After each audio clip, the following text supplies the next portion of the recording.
I took the Gaokao in 1979, and in China, of course, at that point, the competition was much more fierce. And of course, only about 3% of those people who took the exams got into college. But at the same time, there were many more opportunities. China was just opening up, the economy was changing. So as a result, actually, there are just an incredible amount of opportunities for anyone who goes through the system. Today, however, there is practically mass public higher education. As a result, of course, the competition in the workplace is much more fierce. All right, 75% of those exam sitters will be eventually enrolled in the universities, whether it's great university or you say mediocre universities, whatever. But the thing is the system still maintaining its significance? When you look at the numbers, at the time was 3% at the very beginning, now it's 75%. And also, is the system the kind of system that we need today in order to encourage young people to study and study in the right direction? Well, I'm afraid it's not. I think that the system is way outdated. I think that we need to update and reform the system.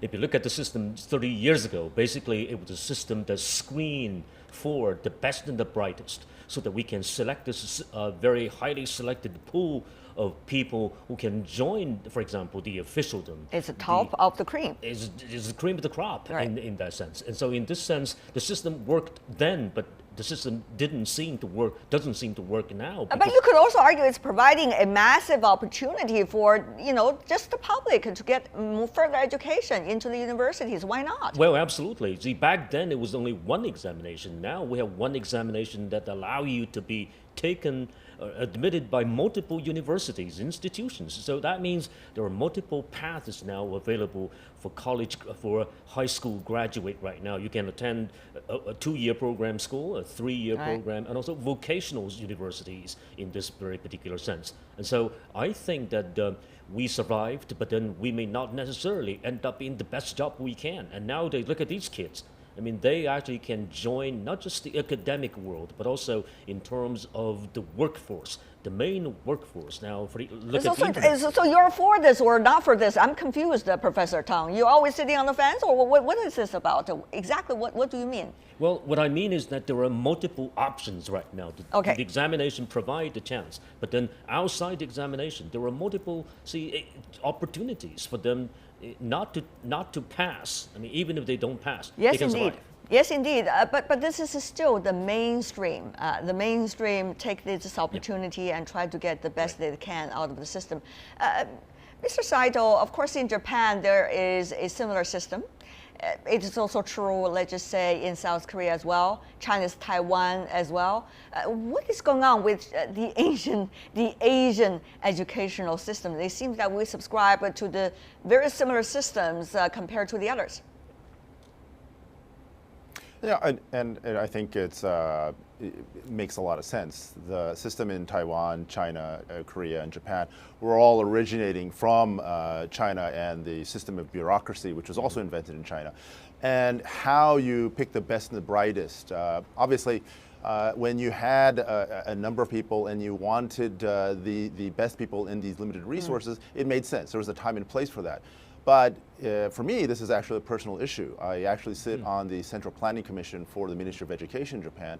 And my problem is that if you could actually change a problem into some sort of test, it really makes it amenable to computers and machine learning and AI taking these things over. And so why compete with computers? That when you get into society where you get so optimized and so competitive to be able to memorize and take tests, at the end of the day, you're competing with computers, and I don't think that's very effective. And I see a world here today where today's elementary school kids, 65% of them will not have jobs because they will have changed. And so the system, while it might have been beneficial in a time and a place, is definitely not useful when we have to bring out the humanness and the creativity. Okay, I think this has a lot to do with not just the exam itself, but also what university should be about. The nature and the eventual goal of university education, because all of these kids eventually get into university. So should that be the eventual goal? cultivate talents that's going to be innovative and creative? Or should that be that the eternal goal is cultivate talents that eventually will have a job after they graduate from university? Or the third goal is, whatever it is, let's just have them go through university education. We provide equality for everybody. So it seems that there are very diverse goals. Can you criticize the college entrance examination for an eventual goal that we should have in mind when it comes to university education? These are two very different things, Mr. Saito. Yeah, no, and you bring up a very good point. I think the point of university is to create and expand knowledge. What we want to do is measure the aptitude of someone's ability to be able to problem solve and be creative about this. Right. That, as you've pointed out, innovation is going to be very critical in the near future. And so we can't have a bunch of great test takers that can memorize. We need to have people who can actually problem solve and think outside the box in creativity. And I don't think that test taking in this day and age is the best method to measure this. And so it becomes dangerous when the world is changing and we have to measure for different skills. Yeah, but Professor Yang, what do you think? Should be the college entrance examination, the system itself, be blamed for not cultivating enough innovative talents in China? Well, first of all, the education system is designed to nurture talent in multiple ways. We are not just looking for one kind of person. Every society needs many different kinds of people. There are the creative talent. There are people who do the day-to-day routines, and of course, sometimes working on the assembly line. So in fact, as a result, every education system has actually multiple kinds of institutions, including elite research universities and also others that are more vocational schools.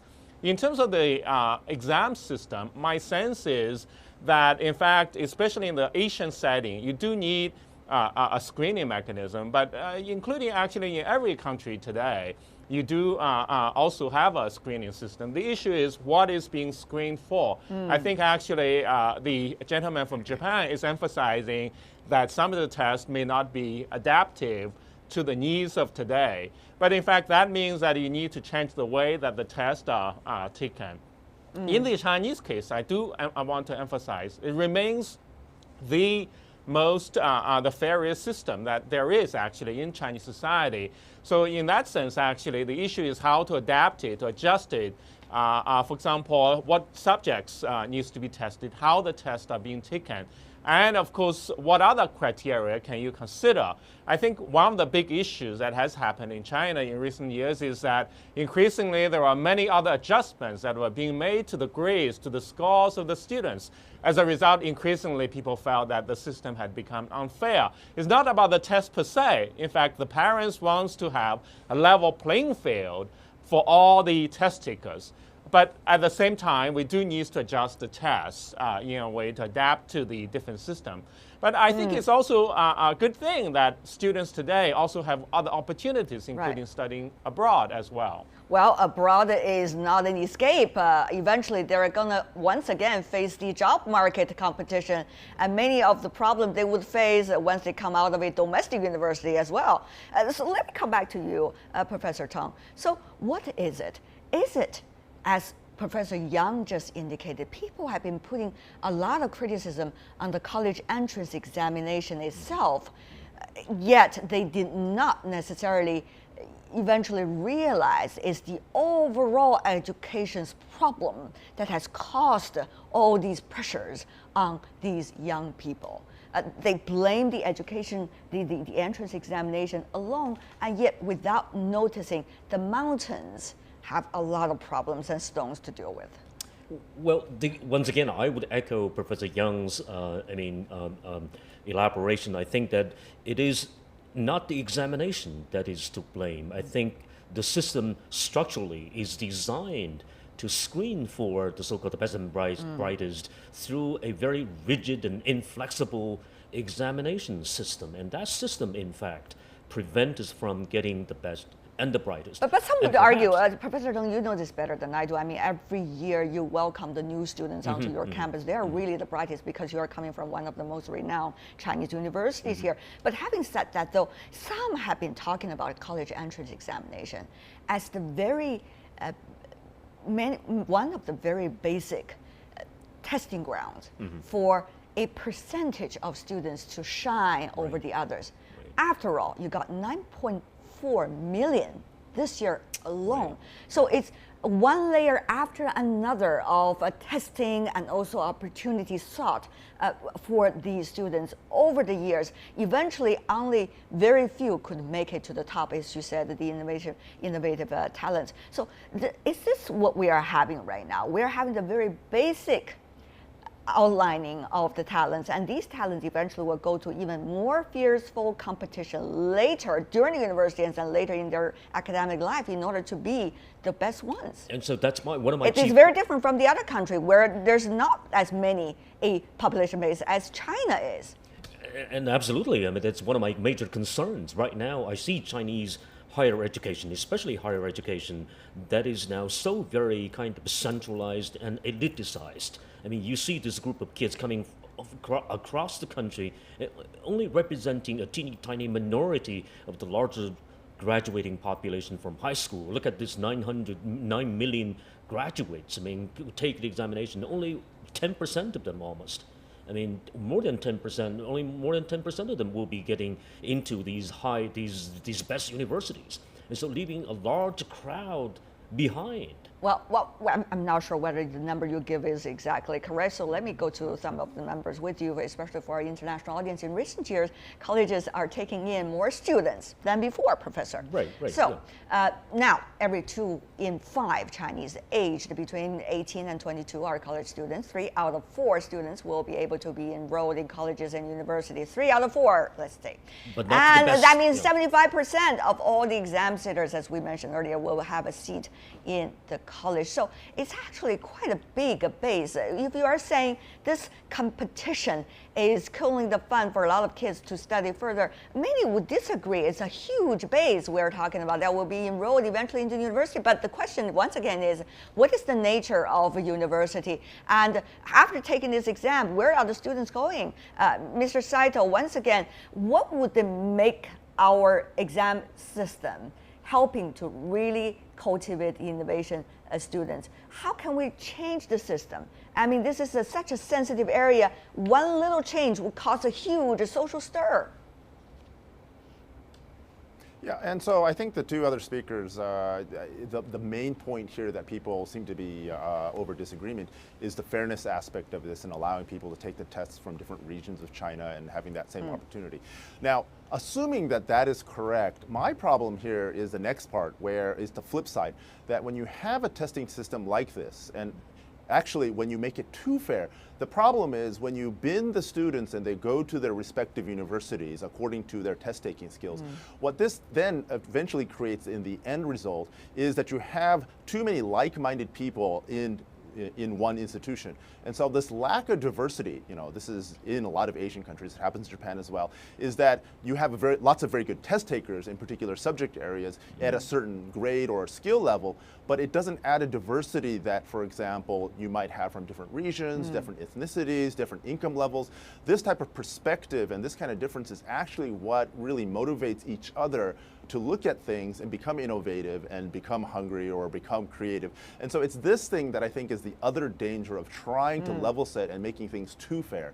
And so I don't know if that's realistic. I think that what really is important is that you see other universities and systems shine outside when they emphasize innovation is that diversity. And so when you do test taking, you actually take away from that. Well, Professor Yang, we only have 1 minute left. What about diversity, as Mr. Saito just argued? Will that really bring the best out of the young people's minds?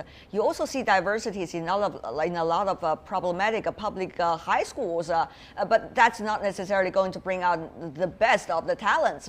So will diversity really help the issue to find a result, a better result?